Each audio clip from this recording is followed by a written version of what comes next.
Gülistan Sönük, peki sizce bu komplo neden yapıldı? Uluslararası güçlerin amacı neydi bu komploda? Ben de bugün 9 Ekim 98'de uluslararası devletlerin işbirliğiyle yapılan bu komployu çok şiddetli bir biçimde kınıyorum. Bu komployla birlikte gerçekten Orta Doğu'da 3. Dünya Savaşı fiilen başlatılmış oldu.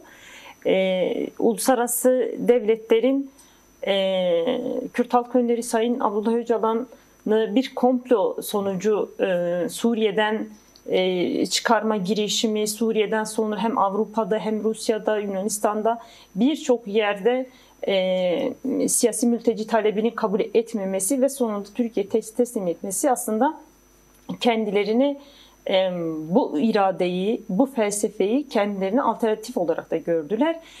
Türkiye'de ve dünyada birçok gençlik hareketi 68'den sonra ortaya çıktı ve Türkiye'deki 68 kuşağı ve sonrasındaki bütün sol örgütler, sosyalist örgütler bir biçimiyle tasfiye edildi.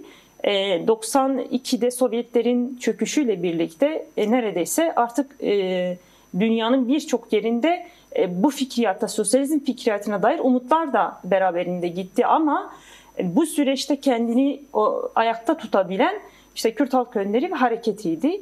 Bu gerçekten de bu güçler açısından çok tehlikeli olarak görüldü ve gittikçe büyüyen bir hareket oldu aslında. Hem Kürtler açısından, işte Kürtlerin yaşadığı bütün coğrafya açısından, Orta Doğu açısından gerçekten bir umut ışığı da oldu. Yine Kürt sorununu, işçi sorununu bu kadar merkezine alan ve bununla yetinmeyen, aslında sorunu daha da derinliklere kadar tartışabilen, bunun çözüm önerilerini sunan yine işte Kürt Halk Önderi'ydi ve kimsenin belki de bin yıllardır dokunmadığı bir kadın sorunu vardı ve tam da Sayın Abdullah Öcalan tam da bu soruna da değindi ve bütün sorunların kaynağının aslında Kürt sorunu oldu ya da dünyada ki bütün devrim girişimlerinin sonuç alamaması ya da işte Sovyetlerdeki gibi kısmen sonuç alsa da sonrasında çöküşe götüren eksik yanın kadın özgürlük sorununa değinilmemiş olması olarak değerlendiriyor ve tam da bu noktada Kürt Kadın Hareketi'ni inşa ediyor. Bütün bunlar kapitalist sistem açısından tehlikeydi aslında çünkü onların kendine kurduğu bir düzen vardı ve tam da bu düzene alternatif, halklara umut olan bir ideoloji, bir paradigma. Bu yüzden bu komplo bütün bu devletlerin aslında el birliğiyle oldu. Bunu nereden anlıyoruz aslında? Dönemin Türkiye Başbakanı işte Ecevit'in işte Öcalan'ı bize teslim ettiler ama biz neden teslim ettiklerini bilmiyoruz. Dolayısıyla biz bu komplonun aslında sadece Türkiye'nin ya da bir iki devletin değil, uluslararası devletlerin birlikte yaptığı bir komplo olarak değerlendiriyoruz ki 98'den sonra işte 15 Şubat ve sonrasındaki işte ağır tecrit koşulları, hiçbir şekilde iletişim kuramama, hiçbir şekilde yaşamsal ve sosyal faaliyetlerden faydalanamama, bütün Türkiye'nin kendi iç hukukunu ve uluslararası hukuku ayaklar altına alabilme cesaretini de yine bütün bu devletlerden alıyor. Dolayısıyla 98'de başlayan komplo ta işte 2024 hatta bugün bile kısmen devam ediyor. Çünkü normalde Türkiye'ye Eylül 2025'e kadar bir süre tanınmıştır umut hakkının uygulanması noktasında. Ama Eylül ayını yine geride bıraktık. Halen Türkiye işte iktidarın ya da devleti yönetenlerin gündeminde çok bu yok. Dolayısıyla bugün bu kadar hukuksuzluğun yaşanması ve 98'de işte Sayın Abdullah Öcalan savunmalarında şeyden bahseder. İşte 98'de ben ya dağ yolunu seçecektim ya Avrupa işte diplomasi yolunu seçecektim. Dağ yolu kan, savaş, gözyaşıydı ama ben daha çok diyalog ve müzakere yolunu seçtim dedi. Ama sonrasında bu komplo ile birlikte aslında bu diyalog ve müzakere çabalarını da boşa çıkarmaya çalıştı bu uluslararası güçler. Dolayısıyla o günden bugüne yaşanan bütün katliamların, bütün yapılan hukuksuzlukların aslında tek sorumlusu Türkiye Devleti değil, aynı zamanda bu komployu yapanlar ve bu kadar Türkiye'nin iç hukukunu, uluslararası hukuku ayaklar altına alırken sessiz kalan devletlerdir de yani. Böyle değerlendirebiliriz. Gülsen Sonuk, komployla bir yönüyle kadınların ve kadın mücadelesinin de hedef alındığını söylemek mümkün mü? Yani gerçekten de Kürt Halk Önderi Sayın Abdullah Öcalan'ın ortaya koyduğu paradigma ile birlikte Orta Doğu'da özelinde Kürt kadınlarının kaderi değişti diyebiliriz yani. Kadınlar özgün örgütlenmeye başladı. Kadınlar mücadelenin her alanında özgün örgütlenmeye başladılar ve aslında bununla birlikte hem kendi kaderlerini değiştirdiler hem de Türkiye ve Kürdistan toplumunun, hatta Orta Doğu'nun da kaderini değiştirmeye başladılar. Elbette ki erkek zihniyetinin hedefindeki ilk cins diyelim, ilk sınıf diyelim kadınlar olduğu için tabii ki kadını irade olarak görmeyen, kadını aslında ikinci bir sınıf olarak gören, kadınları daha çok nesne gören anlayış, kadını özne gören, kadını aslında yaşamın merkezine koyan bir paradigmaya elbette ki düşman olarak bakacaklar yani. Ve dolayısıyla aslında bu komployla birlikte kadınların özgürlüğüne olan yolu da kapatmak istedi uluslararası güçler. Çünkü hiçbir yerde Kürt özgürlük mücadelesinde olduğu kadar kadınlardan destek, kadınların kendini içinde özgür gördüğü bir hareketten, bir partiden, bir örgütten bahsetmek çok mümkün değil.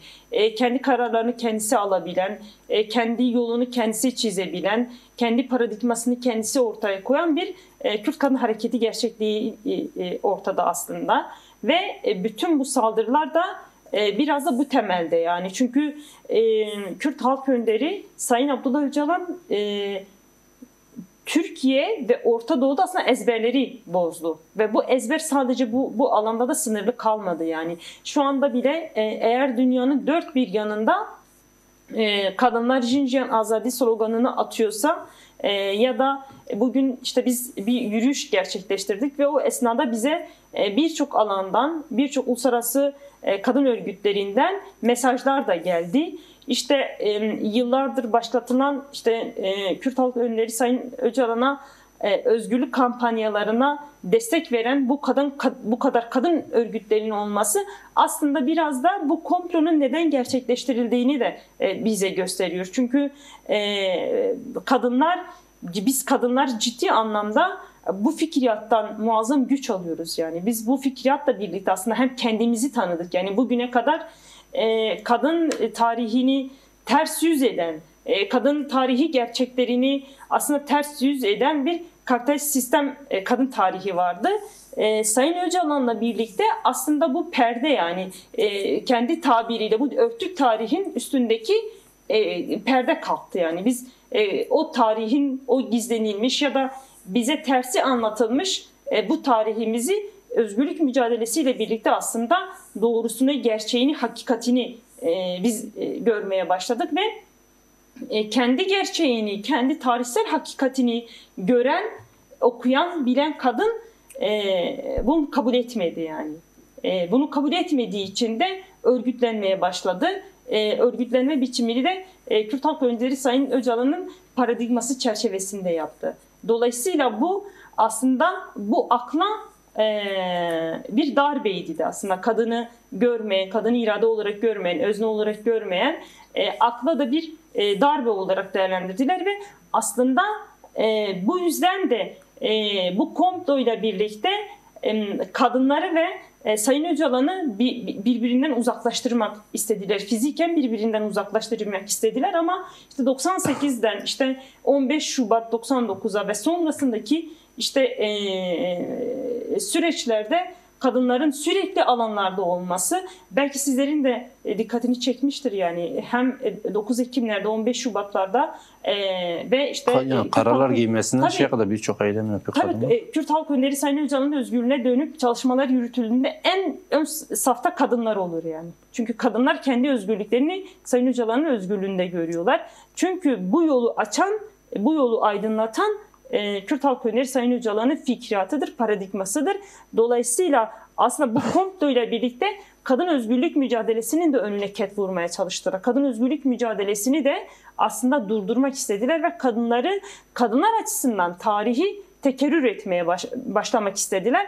Ama hem kadınlar kendi direnişleriyle hem de işte 99'dan günümüze Sayın Öcalan'ın geliştirdiği, işte hatta ilk İmralı cezaevinde işte tutsak edildiğinde kadın paradigması, işte kadın mücadelesi için yarım kalan proje demişti. Ama işte bu 26-27 yıllık süreç açısından hem kendisinin mücadelesi, kendisinin direnmesi, hem de kadınların hem kendisine hem de bu fikriyata sahip çıkmasıyla birlikte bu komplo boşa çıkarıldı. Yani kadınlar bu komployu direnişiyle ve bu fikriyata sahip çıkmalarıyla, kendilerini her alanda örgütlemeyle, işte bu erkek egemen sisteme karşı kendi özgün örgütlemeleriyle birlikte komployu boşa çıkardılar yani.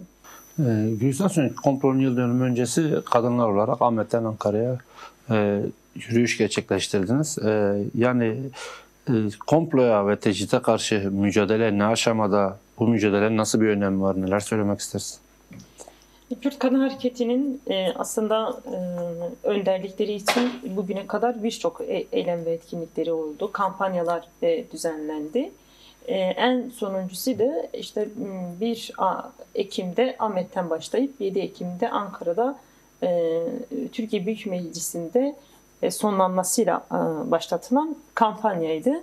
Aslında kampanyamız çok yönlü düşünüldü, tartışıldı. Her bir durağı üzerine tartışmalar yürütüldü ve tarihi duraklarıydı. İşte ilkin Ahmet'te başlaması aslında Ahmet Kürdistan'ın kalbi, Ahmet Kürdistan'ın aslında mücadele merkezi ve hareketinin belki de kendini resmi olarak ilan ettiği bir kent.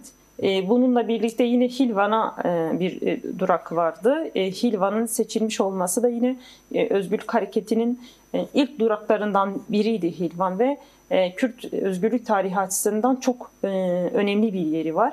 Yine Hilvan aslında ilk halkın kendi kendini yönettiği, öz yönetimini oluşturduğu bir yerdir de aslında. İşte ilk yerel yönetimlerde Kürt özgürlük mücadelesinin, Kürt siyasal hareketinin kazandığı yerdir. Yine Kürt Kadın Hareketi açısından yerel yönetimlerde ve siyasette ilk yer alma, 3 kadın meclis üyesinin belediyede, işte belediye meclisinde siyaset yapmaya ve kenti yönetmeye başlaması aslında birçok yönüyle Hilvan özgürlük mücadelemiz açısından önemli bir yeri var.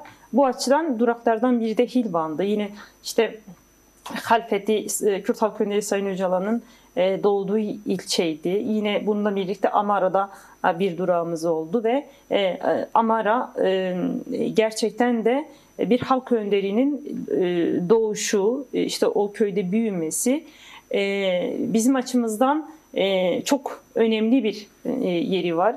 Aslında yıllarca gitmek isteyip de işte 4 Nisanlarda yollarda şehit verdiğimiz, yollarında şehitler verdiğimiz bir köydür de aslında ve bizim açımızdan çok kıymetliydi. Orada hem ailenin bizi karşılaması hem Amara halkının bizi karşılaması.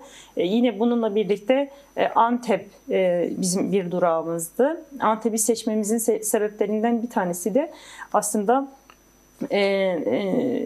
PKK'nın ilk kadrolarından, işte Sayın Öcalan'ın ilk yol arkadaşlarından büyük devrimci Hakkı Karer'in orada bir suikast sonucu katledildiği yerdir aslında Antep ve Hakkı Karer bir internasyonal bir devrimciydi aslında. Bugünün işte aslında yaratmak istediğimiz toplum tam da biraz da bu Türk kardeşliğinin vücut bulmuş haliydi Hakkı Karer ve aslında mücadelesine, anısına saygı duyarak, sahip çıkarak ve Türk kardeşliğinin devamcısı olarak, bu mirasın devamcısı olarak da biz Antep'i tam da bir durak olarak seçtik ve büyük devrimci Hakkı Karer'in katledildiği yerde bir anma programımız da oldu. Yine Adana ve Mersin bizim için çok önemliydi gerçekten. 90'lı yıllarda baskı ve asimilasyon politikaları sonucu, köy yakmaları, insanların sokak ortasında katledilmesi, insanların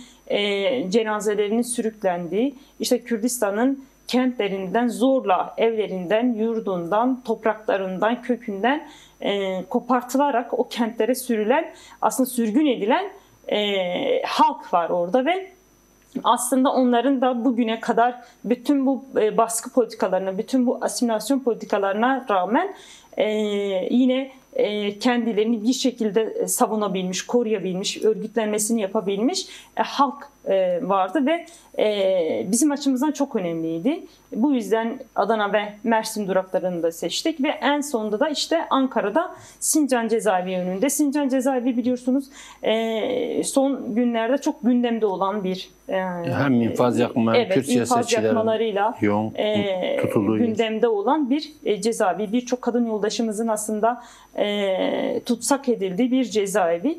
Dolayısıyla hem oradaki infaz yakmaları, keyfi infaz yakmalarını, oradaki yaşanan bütün hukuksuzluklara biraz da dikkat çekmek açısından biz Sincan Cezaevi yönünde açıklamamızı yaptık ve en son gün, son durakta Türkiye Büyük Millet Meclisi'ni seçtik. Aslında biraz meclisin rol ve misyonunu hatırlatma, işte 21 Anayasası'nda ya da ilk kurulduğunda nasıl bir felsefeyle kuruldu, nasıl bir yasayla kuruldu, biraz onu hatırlatmak.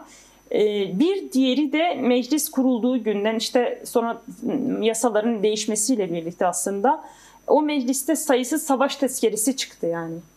Ve bizim meclise giriş amaçlarımızdan biri de bugüne kadar sürekli savaş tezkeresi çıkarmış, işte savaş yasası çıkarmış, işte sınır dışı operasyon kararı çıkarmış bir meclise artık yeter.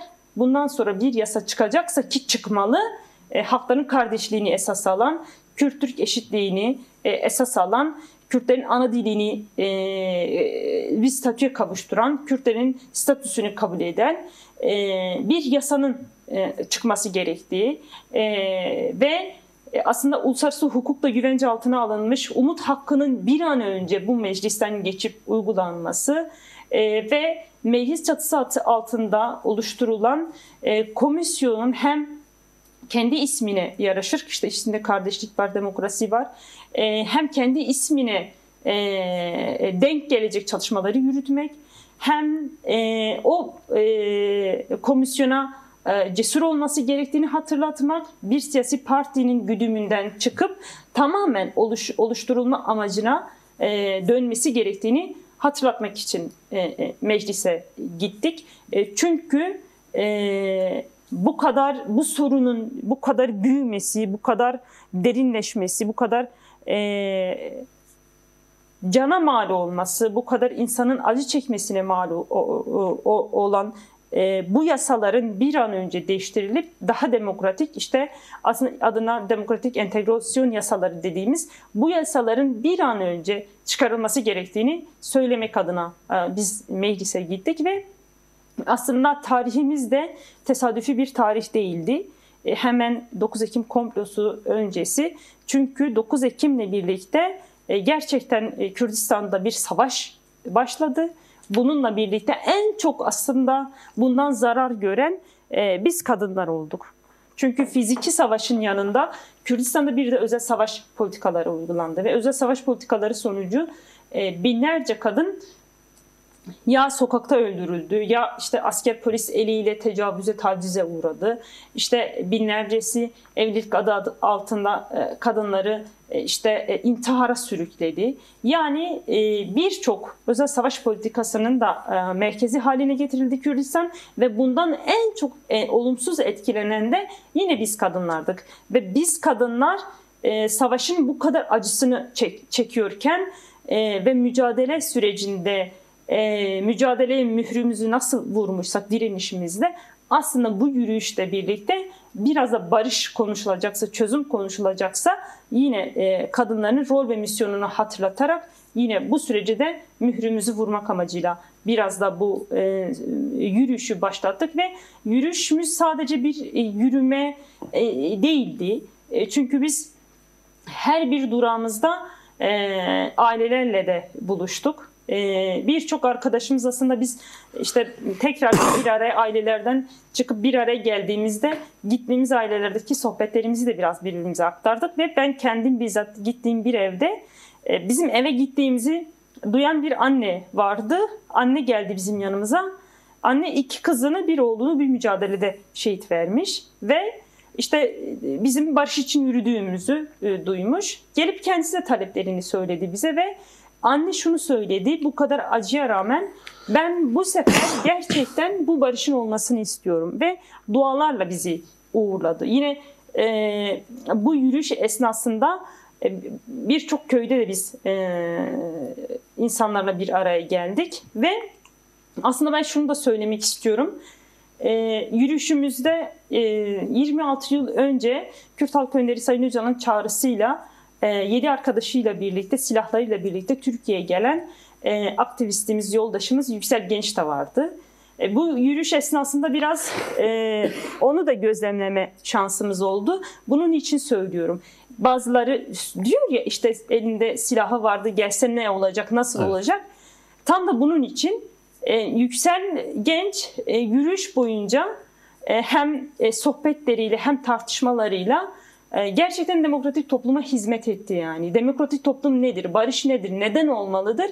Gittiğimiz köylerde, gittiğimiz evlerde, gittiğimiz her durakta anlattı. Bu yüzden aslında bu yasaların çıkmasıyla birlikte işte PKK'lerin gelmesi ve bu sürece katkı sunması gerekiyor. Çünkü müthiş bilgi birikim de var, müthiş bir özlem de var. Aslında hemen bu yasaların uygulanması artık gerçekten hem annelerin hem halkımızın, Türk ve Kürt halkı açısından söylüyorum, kaybedecek bir saati, bir dakikası, bir canı yok yani.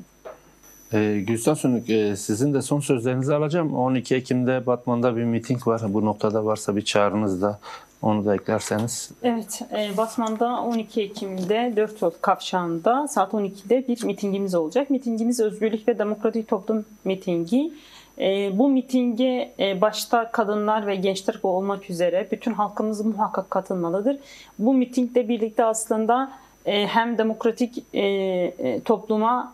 toplum sürecine hem onurlu bir barışa sahip çıkmak açısından çok önemli. Hem umut hakkının derhal uygulanıp Sayın Abdullah Öcalan'ın fiziki özgürlüğüne kavuşması için taleplerimizi dile getireceğimiz bir miting olacak. Bu açıdan aslında biliyorsunuz Batman kayyum da atanan bir kent. Hem kayyum politikalarının son bulmasını isteyen halkımız muhakkak yine miting alanında olmalıdır. Kadın katliamlarına karşı sesini yükseltmek isteyen, itirazını yapmak isteyen bütün kadınlar yine bu alanda olmalıdır. Özel savaş politikalarıyla gençleri bir çıkmaza sürükleyen, işte buna itiraz eden bütün gençler, işte geleceği çalınan, geleceksiz bırakılan bütün gençleri yine bu itirazlarını yapmak için miting alanda olması gerektiğini söylüyoruz. Yine emeği sömürülen bütün emekçilerin muhakkak 12 Kasım'da 4 yol kavşağında 12 Ekim'de. Evet, 12 Ekim'de 4 yol kavşağında bu sesi yükseltmesi gerekiyor. Çünkü bu miting demokratik toplum mitingi, bu miting özgürlük mitingi. Bu açıdan ne kadar güçlü geçerse taleplerimiz de bu kadar çabuk ve hızlı karşılanacaktır. Sizin vesilenizle tekrardan çağrı yapmış olalım. En son söyleyeceğimiz söz aslında başta da söyledik. Eğer gerçekten Türkiye bir demokratik toplum sürecine, barış sürecine girmek istiyorsa Kürt halkının taleplerine kulak vermelidir. Kürt halkının talebi çok açık ve net, umut hakkının derhal uygulanması ve eğer bir müzakere başlatılacaksa, ki Sayın Öcalan henüz bir müzakerenin başlamadığını söyledi, bir müzakere başlatılacaksa da silahların eşit olması lazım. Hukukta böyle bir kavram var. Bir tarafta bütün imkanlardan faydalanan devlet var, diğer tarafta teşhit altında tutulan Kürt tarafı var, Kürt iradesi var. Dolayısıyla demokratik bir müzakereden bahsedeceksek ilk başta umut hakkının uygulanması gerekiyor.